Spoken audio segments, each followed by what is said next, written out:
یا تو یہودی، انہوں نے کہا کہ یا یہودی ہو جاؤ یا نصرانی تو ہدایت پر ہو جاؤ گے. قل بل ملت ابراہیم حنیفا، کہہ دیجئے نہیں، ہم تو پیروی کریں گے ابراہیم کے طریقے کی، بالکل یکسو ہو کر. وما کان من المشرکین، اور وہ مشرکوں میں سے نہیں تھے.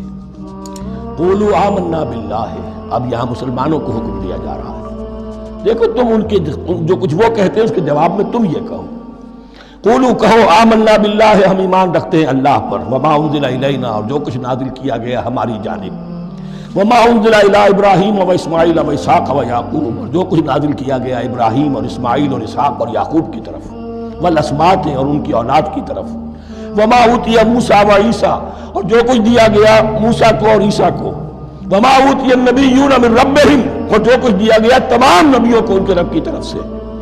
لا نفرق بین احد منہم، ہم ان میں سے کسی کے مابین تفریق نہیں کرتے، ہم سب کو مانتے ہیں.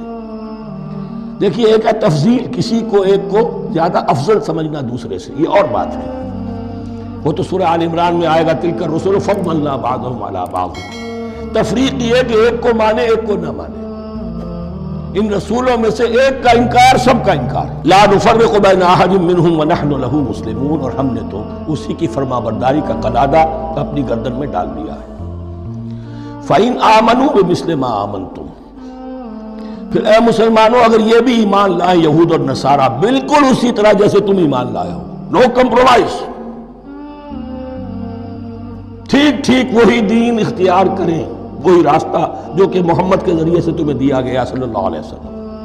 فَإِنْ آمَنُوا بِمِثْلِ مَا آمَنْتُمْ بِهِ فَقَدْ اهْتَدَوْا، تب وہ ہدایت پر ہوں گے. وَإِنْ تَوَلَّوْا، اور اگر وہ پیٹھ موڑ لیں، فَإِنَّمَا هُمْ فِي شِقَاقٍ، تو اس کے معنی یہ ہیں کہ وہ زدم زدہ میں اور دشمنی کے اندر وہ مبتلا ہو چکے ہیں. فَسَيَكْفِيكَهُمُ اللَّهُ، تو اے نبی آپ کے لیے ان کے مقابلے میں اللہ کافی رہے گا، آپ فکر نہ کریں. آپ کسی کمپرومائز کی دعوت کی طرف توجہ ہی نہ دیں، کچھ دو کا معاملہ سوچیں بھی نہ، ان کی مخالفتوں سے آپ مرعوب نہ ہوں، ان کی دھمکیوں کا کوئی اثر نہ لیں. فَسَيَكْفِيكَهُمُ اللَّهُ، اللہ کافی رہے گا آپ کے لیے ان سب کے مقابلے میں. وَهُوَ السَّمِيعُ الْعَلِيمُ، اور یقیناً وہ سب کچھ سننے والا اور جاننے والا ہے. ایسا نہیں ہے کہ اسے معلوم نہ ہو کہ آپ اس وقت کن حالات میں ہیں، کیسی مشکلات میں ہیں، کس طرح کی نازک صورتحال دن بدن جو ہے شکل بدل رہی ہے، لیکن آپ قائم رہیں. یہ ہے جگہ جہاں پر خون پڑا ہوا ہے، اس نسخے میں جو حضرت عثمان تلاوت فرما رہے تھے، اور اس وقت باغیوں نے انہیں شہید کیا ہے.